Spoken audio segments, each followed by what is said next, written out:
Genesis chapter 3.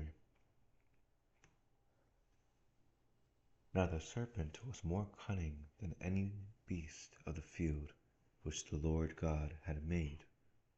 And he said to the woman, Has God indeed said, You shall not eat of every tree of the garden? And the woman said to the serpent, We may eat the fruit of the trees of the garden, but the fruit of the tree which is in the midst of the garden, God has said, Ye shall not eat of it, nor shall you touch it, lest you die. Then the serpent said to the woman, You will not surely die, for God knows that in the day you eat of it, your eyes will be opened, and you will be like God, knowing good and evil.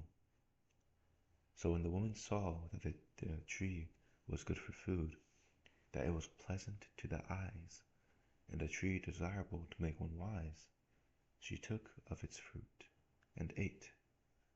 She also gave to her husband with her, and he ate.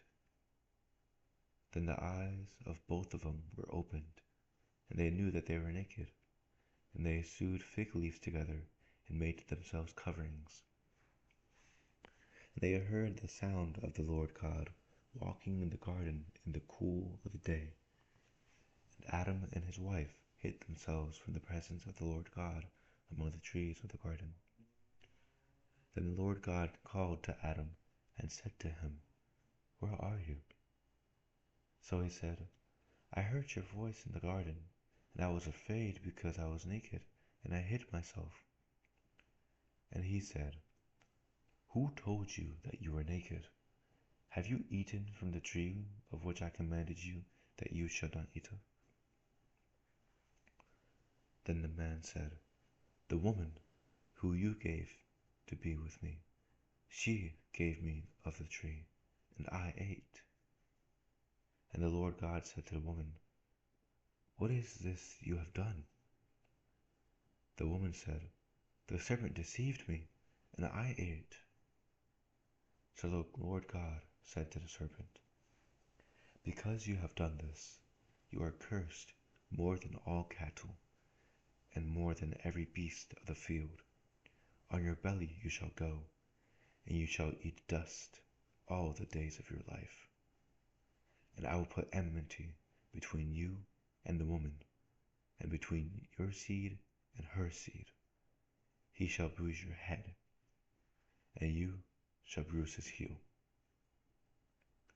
To the woman he said, I will greatly multiply your sorrow and your conception. In pain you shall bring forth children. Your desire shall be for your husband, and he shall rule over you. Then to Adam he said, Because you have hated the voice of your wife, and have eaten from the tree of which I commanded you, saying, You shall not eat of it. Cursed is the ground for your sake. In toil you shall eat of it all the days of your life. Both thorns and thistles it shall bring forth for you, and you shall eat the herb of the field. In the sweat of your face you shall eat bread, till you return to the ground. For out of it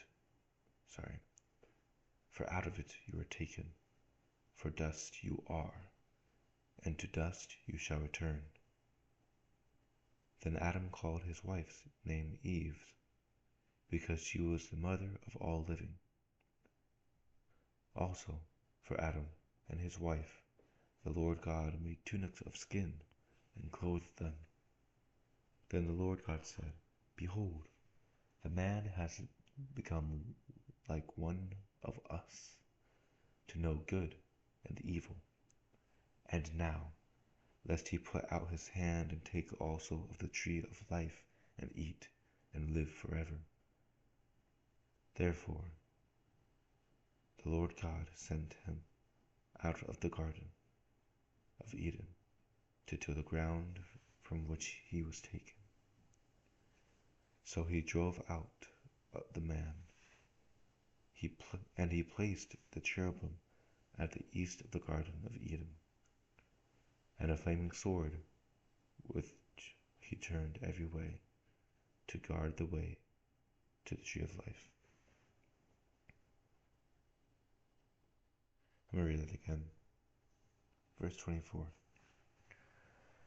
So he drove out the man, and he placed cherubim at the east of the Garden of Eden, and a flaming sword which turned every way to guard the way to the tree of life.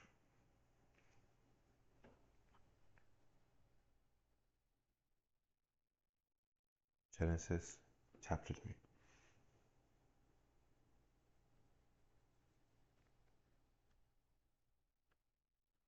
Currently, it is the 24th January 2026, 11:39:39, and it's Saturday. Catch you all later. Adios.